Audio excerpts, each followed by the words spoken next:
Hello aspirants. Unlock GS academy में आप सभी का स्वागत है। यह हिंदी साहित्य वैकल्पिक विषय की उत्तर लेखन अभ्यास सीरीज है, जिसमें यूपीएससी के द्वारा पूछे गए प्रीवियस ईयर्स के क्वेश्चन और कुछ महत्वपूर्ण प्रश्नों का उत्तर लेखन अभ्यास कराया जाता है।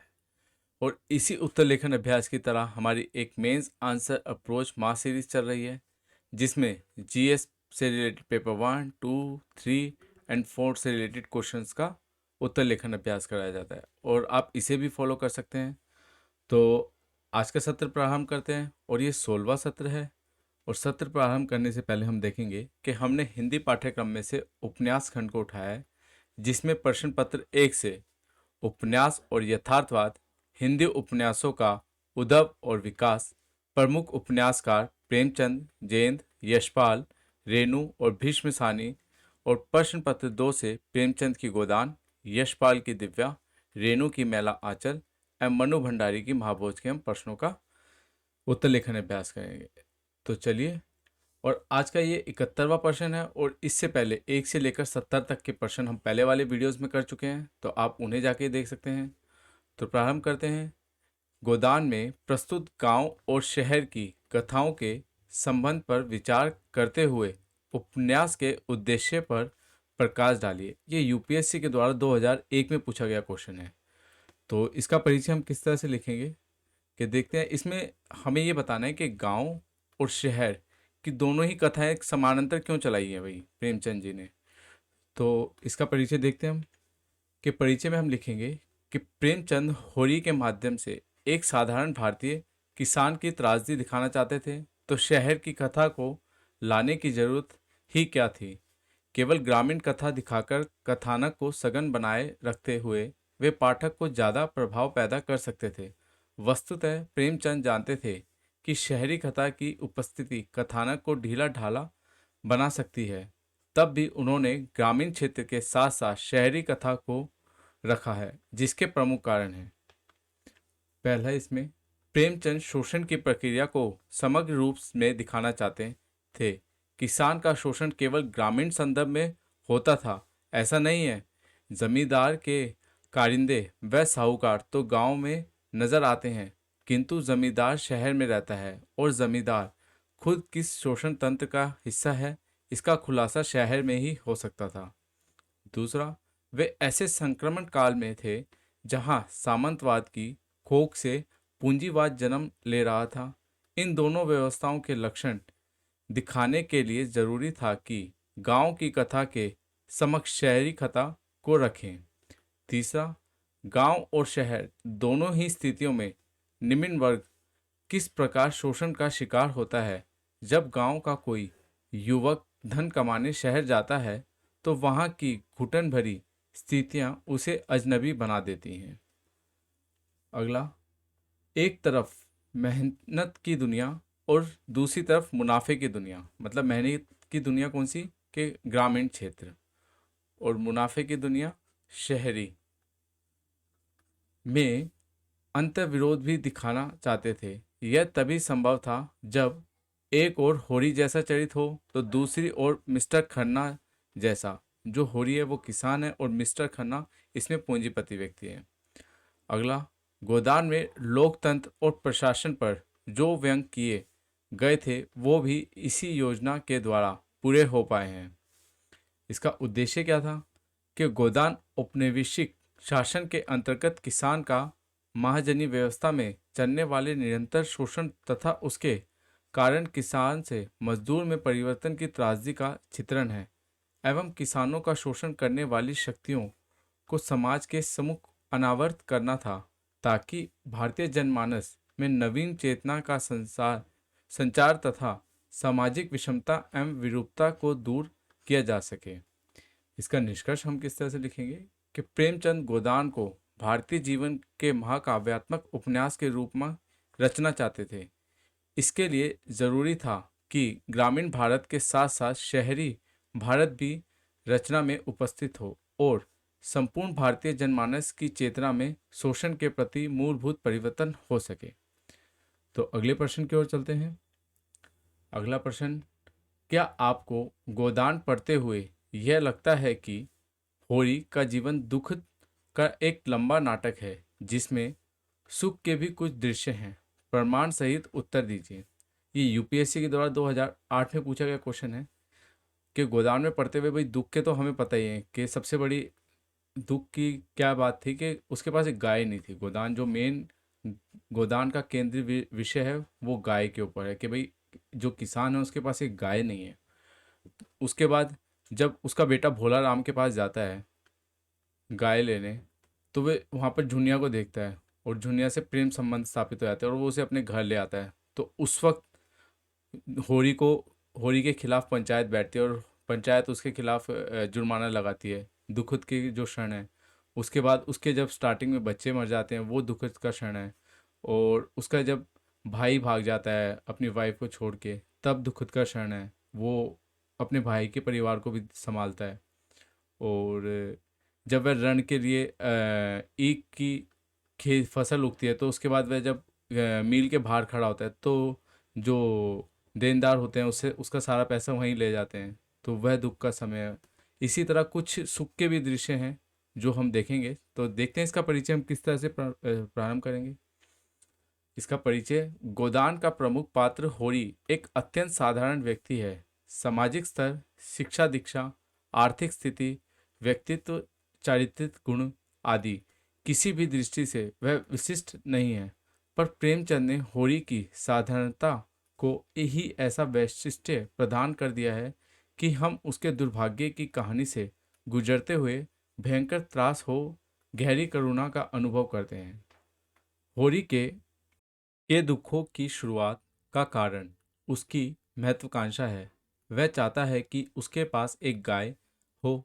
इस महत्वाकांक्षा की पूर्ति के लिए वह आजीवन संघर्ष करता है, झूठ बोलता है, खुशमाद करता है, छल प्रपंच का सहारा लेता है और अंततः सड़क पर कंकड़ डालने की मजदूरी भी करता है। होरी का पुत्र गोबर जब गाय लाने भोले के घर जाता है तो भोला की विधवा बेटी झुनिया से मिलता है और उनमें प्रेम संबंध विकसित हो जाते हैं। एक दिन गोबर झुनिया को घर ले आता है एवं बदनामी के डर से गांव छोड़कर शहर भाग जाता है। होरी के लिए यह विपत्ति का कारण बनता है एवं पंचायत बुलाकर उस पर जुर्माना किया जाता है। अगला। जब होरी के घर गाय आती है तब परिवार के लिए अभूतपूर्व उल्लास का अवसर होता है, किंतु उसके भाई हीरा द्वारा गाय को जहर खिला दिया जाता है और यह क्षण होरी के लिए भयंकर दुर्भाग्य होता है। अगला। इस पर प्रेमचंद लिखते हैं जो एक पंक्तियां हैं। चारों ओर नीक अंधकार छाया हुआ था। दोनों बैलों की घंटियां कभी कभी बज उठती थी। 10 कदम पर मृतक गाय पड़ी हुई थी और होरी घोर पश्चाताप में करवटें बदल रहा था। अंधकार में प्रकाश की रेखा नहीं नजर आती थी। अगला। भोला के द्वारा होरी के दोनों बैल खोल कर ले जाना जिसके कारण वह अपने खेतों की जुताई नहीं कर पाता था। तब वह पंडित दाता दीन से आधी फसल दे देने की शर्त पर खेतों की बुआई के लिए बैल उधार लेता है। हालांकि होरी का मन इस शोषण का विरोध करना चाहता है पर खेतों की बेदखली के भय से उसे चुप रह जाना पड़ता है। अगला। उसके खेत में ईख की फसल लगी हुई है। इसे बेचकर वह बैल वापस लेना चाहता है, किंतु मील के फाटक पर ही होरी के सभी पैसे उसके महाजनों की भेंट चढ़ जाते हैं। अगला। इन सभी घटनाओं ने होरी को किसान से मजदूर बना दिया है। होरी के समक्ष दो लड़कियों का विवाह का प्रश्न होता है। वह बड़ी लड़की का विवाह बिना सोने दिए करा देता है, परंतु छोटी लड़की का विवाह वह 40 वर्ष के राम सेवक से करने पर मजबूर होता है। राम सेवक उसे इस विवाह के 200 रुपये भी देता है। कुछ सुख की और उल्लास के क्षण भी आते हैं। रूपा के विवाह में गोबर घर आता है पर अब वह होरी का सम्मान, आज्ञाकारी एवं नर्म हो गया है। दोनों बेटियों की शादी होने पर खुश होता है। उसका घर से भागा हुआ भाई हीरा वापस आ जाता है। भोला के यहाँ से पहली बार गाय घर आती है तब वह खुश होता है। इसका निष्कर्ष हम लिखेंगे। ना वह गाय ले पाता है, ना ही कर चुका पाता है। इस प्रकार देखें तो होली का सुख और उल्लास जलते तवे पर पड़ी बूंदों की तरह भाप बनकर उड़ जाता है। इस प्रकार होली की कथा दुख का एक लंबा नाटक है, जिसमें कभी कभी सुख के अल्प क्षण भी मिल जाते हैं। तो ये यहाँ पर इसका हम निष्कर्ष लिखेंगे। अब अगले प्रश्न पर चलते हैं। अगला प्रश्न है 73। गोदान की भाषा और उसके शिल्प की विशेषताएं। ये यूपीएससी के द्वारा 2022 में पूछा गया प्रश्न है, अभी हाल ही में। और इसी तरह का क्वेश्चन है, औपन्यासिक कला की दृष्टि से गोदान उपन्यास की समीक्षा कीजिए। ये यूपीएससी के द्वारा 2005 में पूछा गया क्वेश्चन है। देखिए, यूपीएससी के जो हम क्वेश्चंस का उत्तर लेखन अभ्यास कर रहे हैं, तो इसका फ़ायदा हमें ये मिलेगा कि हमने पहले भी देखे हैं कि कई क्वेश्चंस वापिस यूपीएससी रिपीट करता है लिटरेचर के अंदर, और वो भी उनकी भाषाएं बदलकर। जैसे ये है, इसमें हमें शिल्प के बारे में बात करना है, इसके अंदर हमें शिल्प के बारे में ही बात करना है, लेकिन इसकी भाषा देखिए कि औपन्यासिक कला की दृष्टि से गोदान उपन्यास की समीक्षा कीजिए। और यहाँ पर क्या दे रखा है, शिल्प की विशेषताएं बताइए। ठीक है, तो ये क्वेश्चन एज इट इज़ ही सेम है। तो देखते हैं इसका परिचय हम किस तरह से लिखेंगे। परिचय। गोदान 1936 ई की रचना है, जब भारतीय समाज एक जटिल तथा तीव्र संक्रमण से गुजर रहा था। एक और इस संक्रमण काल का महाकाव्यात्मक उपन्यास होने के कारण इसमें जो शिल्प और भाषा का प्रयोग किया गया है, उसने इसे आम पाठकों तक इसे पहुंचा दिया है। इसका जो शिल्प है, उसमें क्या क्या लिखना है हमें। कथानक संयोजन, जो हम पहले पढ़ चुके हैं कि भाई कथानक में क्या लिखेंगे। भाषा एवं शैली, वर्ग प्रतिनिधि पात्र, संवाद योजना, इसके बारे में भी हम पहले पढ़ चुके हैं। देश काल एवं वातावरण, इनको हम पहले वाले क्वेश्चन में कर चुके हैं। उद्देश्य, ये भी हम पहले वाले क्वेश्चन में कर चुके हैं, पहले हमारी जो पहले वाली वीडियोस हैं। भाषा, अब देखेंगे कि भाई गोदान की भाषा क्या है। इसमें मैंने आपको पॉइंट्स लिख दिए हैं कि आप इन पॉइंट्स पे आप आंसर लिख सकते हैं। कि जैसे आम बोलचाल की भाषा है, उर्दू के शब्दों का बहुतायत प्रयोग है, मुहावरेवाद भाषा है, पात्र अनुकूल भाषा है। कि भाई पात्र अनुकूल कैसे, कि जैसे होरी है वह ग्रामीण क्षेत्र में है, तो उसके हिसाब से भाषा है। जब मिस्टर खन्ना आते हैं तो उनकी भाषा एकदम लहज और शुद्ध हिंदी सॉरी शहरी हिंदी की तरह होती है। वैसे ही वर्णनात्मक एवं अन्य वातावरण देश काल भाषा आती है। और जो इसका शिल्प है, तो अब शिल्प में देखेंगे, वैसे भाषा भी शिल्प का ही हिस्सा है, लेकिन जब इसमें अलग से भाषा पूछा गया तो इसलिए मैंने इसका अलग से पैराग्राफ बनाया है। अब यहाँ पर शिल्प में देखेंगे कि कथानक और संयोजन, इसके भी मैंने पॉइंट्स लिख दिए हैं। कि जैसे उपन्यास की मुख्य कथा होरी की कथा है, नगर कथा में प्रधानता मालती मेहता की कथा है, अन्य सभी सहायक प्रासंगिक एवं गौण कथाएं हैं। ग्राम कथा के प्राय सभी सूत्र होरी से संबंधित है। प्रासंगिक अथवा गौण कथाएं कथा वस्तु विकास में सहयोगी हैं।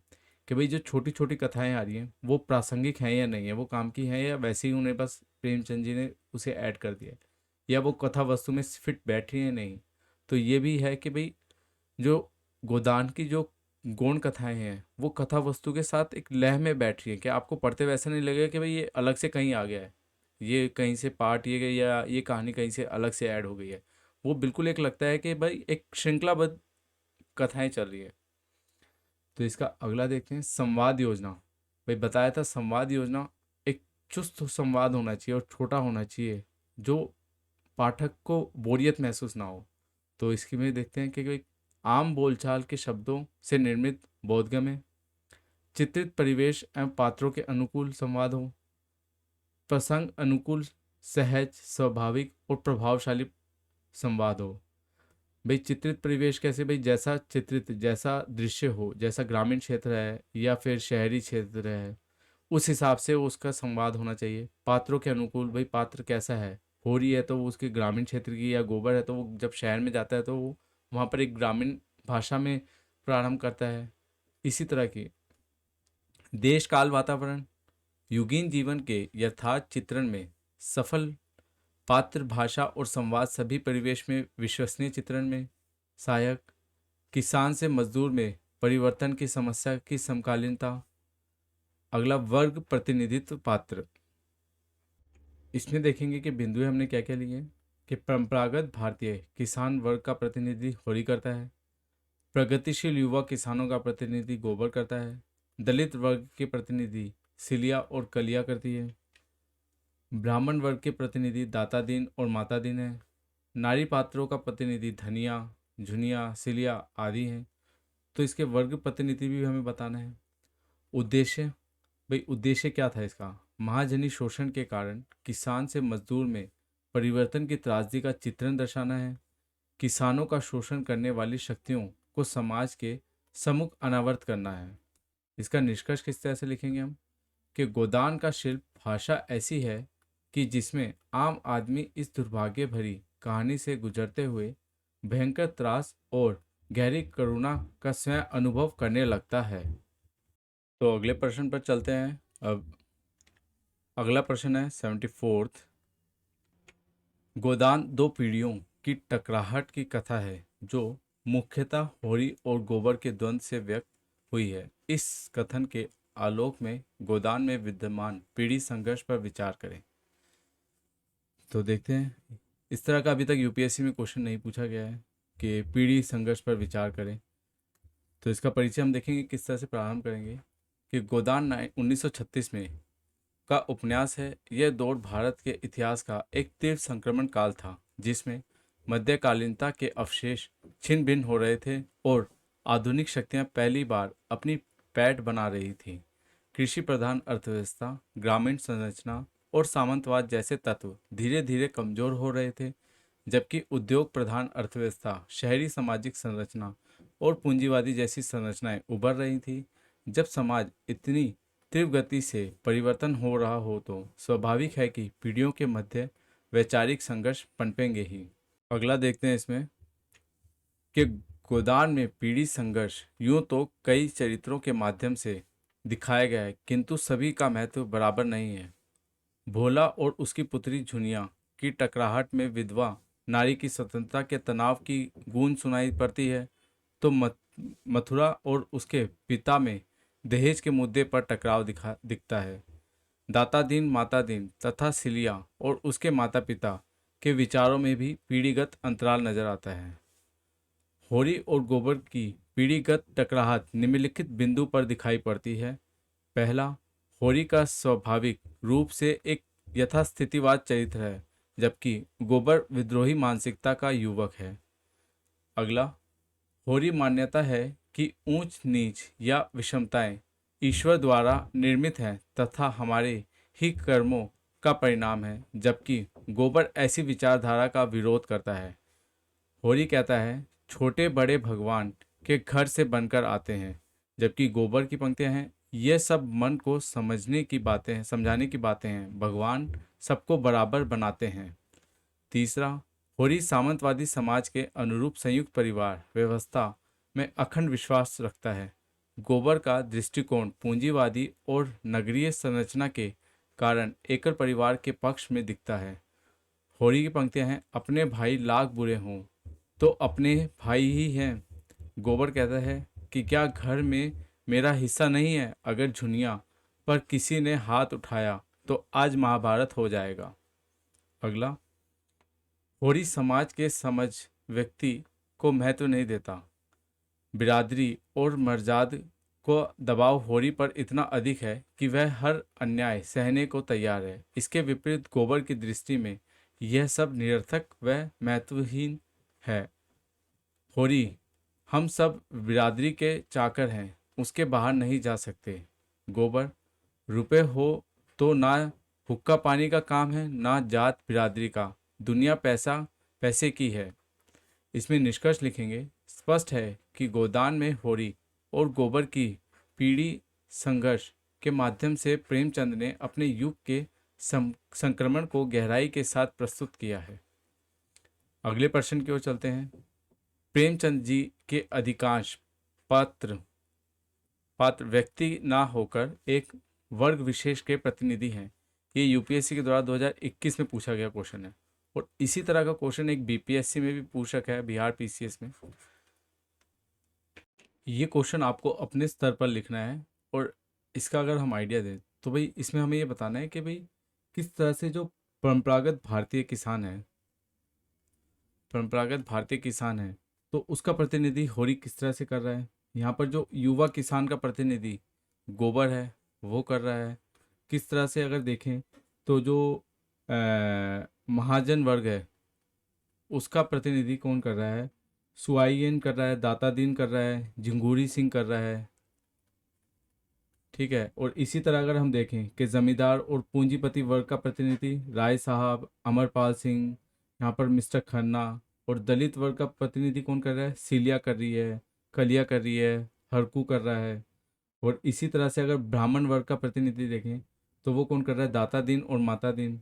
ठीक है। और अगर सभी धर्म और जाति वर्ग का पात्र है, भाई ऐसा नहीं है कि भाई गोदान के अंदर किसी सभी का वो किया गया है पात्र। ठीक है। और इसी तरह से अगर देखें कि भाई शोषणकारी शक्तियाँ जो स्त्री का शोषणकारी करती हैं, ठीक है, उनके विरुद्ध जो महिला खड़ी होती है तो उसका पात्र जैसे धनिया है। ठीक है। और अगर स्त्री पात्र बोल दिया जाए तो उसमें धनिया भी है, झुनिया भी है, सिलिया भी है। ठीक है। और प्रेमचंद की के नारी पात्रों में वह धनिया अन्यतम है, ये डॉक्टर राम विलास शर्मा जी ने कहा है। ठीक है।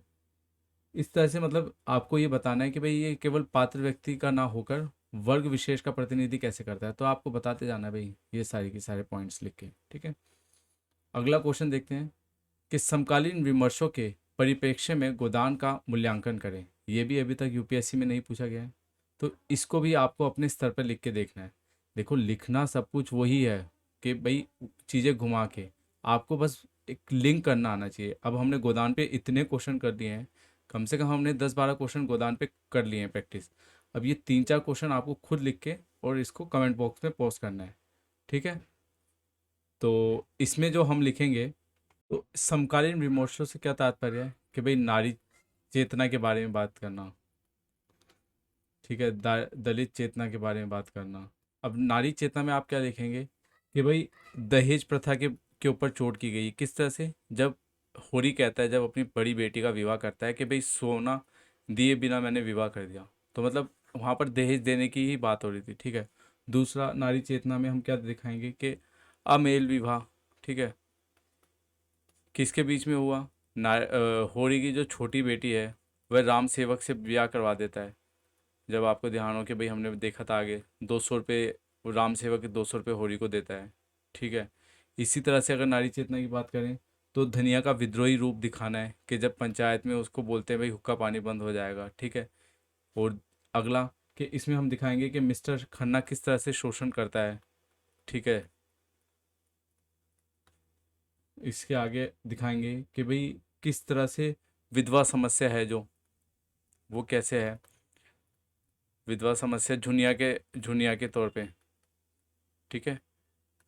कि झुनिया जो है विधवा है, उससे गोबर प्रेम संबंध बनते हैं इनके, ये आपको ध्यान होगा। तो इस तरह से आपको नारी चेतना पे लिखना है। और अगर दलित चेतना की बात आ जाए, ठीक है, जो इस कहानी में प्रसंग है वो आपने देखा होगा कि जो रूपा है, रूपा ने उंगली मटका कर क्या कहा, ए राम सोना चमार है, सोना चमार है। ठीक है।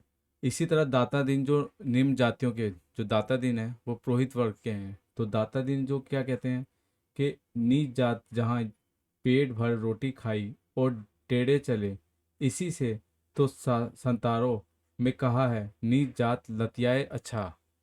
ठीक है। तो आपको जो दलित चेतना है वो लिखनी है, नारी चेतना के बारे में लिखना है। ठीक है। इसी तरह से और इसके निष्कर्ष में लिख देंगे कि जब भी किसी ऐतिहासिक रचना को वर्तमान कालिक विमर्शों के साथ जोड़कर देखा जाता है तो उसके महत्व में दरार पड़ना तय होता है। यह समस्या रचनाकार की नहीं, काल परिवर्तन की है। ठीक है। इस तरह से आप इसका निष्कर्ष लिख के इसको खत्म कर सकते हैं। अगला कि गोदान एक महाकाव्यात्मक उपन्यास है या नहीं। इस क्वेश्चन को भी आपको अपने स्तर पर लिखना है। अभी तक महाकाव्यात्मक उपन्यास है या नहीं इस तरह सा क्वेश्चन यूपीएससी ने नहीं पूछा है, ना ही गोदान के समकालीन विमर्शों के परिप्रेक्ष्य में। ठीक है। तो ये क्वेश्चन आपको अपने स्तर पर लिख के देखना है। अब गोदान में आप क्या बताएंगे, गोदान एक महाकाव्यात्मक है या नहीं, तो देखिए इसके लिए एक पॉइंट आप ये लिख सकते हैं कि महाकाव्यात्मक उपन्यास का पहला लक्षण है कि वह सीमित स्थान से बंधा ना हो। जैसे जो प्रेमचंद ने करा है कि भाई किसी भी भौगोलिक या सांस्कृतिक चित्रों को बहुत सीमित रूप में उन्होंने बताया है। ठीक है। उन्होंने उसे बांधा नहीं है, क्योंकि जो महाकाव्यात्मक उपन्यास होता है वह किसी स्थान या किसी भूगोलिक स्थिति से बंधा नहीं होता, वह पूरे समाज को धारण करे हुए होता है। ठीक है, तो गोदान में ये हमें दिखता है कि भाई उसमें पूरे समाज की बात की गई है और किसी स्थान से बंधा हुआ नहीं है। ठीक है, क्योंकि उसमें किसी विशेष स्थान की बहुत कम हमें वो दिखते हैं चित्रण। ठीक है, और दूसरा अगर हम देखें कि भाई गोदान में जो है वो तत्कालीन भारत की समस्याओं, ठीक है, स्थितियों के बारे में चित्रण किया गया है, जो 1936 के बाद की जो तीव्र संक्रमण काल था। ठीक है, संक्रमण काल है, उसके बारे में बताया गया है इसके अंदर। ठीक है, उस वक्त के भाई सामंतवाद से किस तरह से पूंजीवाद की तरफ देश में बदलाव हो रहा था वो बताया गया है, किस तरह से ट्रेड यूनियन आंदोलन शुरू हुआ, ये सब चीज़ें बताई गई। ठीक, और जो समस्याएं बताई गई उपन्यास में वो सारी की सारी उस समय देश के अंदर चल रही थी समस्याएं, जैसे धर्म से बिरादरी मर्जात जैसी समस्याएं। ठीक है, दलित आंदोलन से रिलेटेड, दहेज से संबंधित समस्याएं। ठीक, और अमेल विवाह के बारे में उन्होंने बताया गया है इसमें महाकाव्यात्मक में, और उन्होंने वेश्यावती के बारे में बताया गया है, सांप्रदायिकता के बारे में बताया गया है, किस तरह से उन्होंने इन समस्याओं का दिखाया है। भाई उन्होंने मतलब एक जो गोदान है वो सारी स्थितियों और समस्याओं का एक जीता जागता मतलब उपन्यास है। भाई अगर जैसे रामविलास शर्मा जी ने ही कहा है कि अगर 1936 से लेकर 1915 से लेकर 1936 का इतिहास अगर गायब कर दिया भी जाए तो प्रेमचंद के उपन्यास और कहानी को पढ़कर आप बिल्कुल वहाँ उस समय का पूरा चित्रण कर सकते हैं। ठीक है, तो आप इस तरह से इसको लिख सकते हैं। तो आज का ये आखिरी प्रश्न था। और हैंड रिटन नोट्स के लिए आप टेलीग्राम चैनल ज्वाइन कर सकते हैं, इंस्टाग्राम पेज लाइक कर सकते हैं, फेसबुक पेज लाइक कर सकते हैं। अनलॉक जीएस एकेडमी को सब्सक्राइब करें and press the bell icon for new notification. Thank you.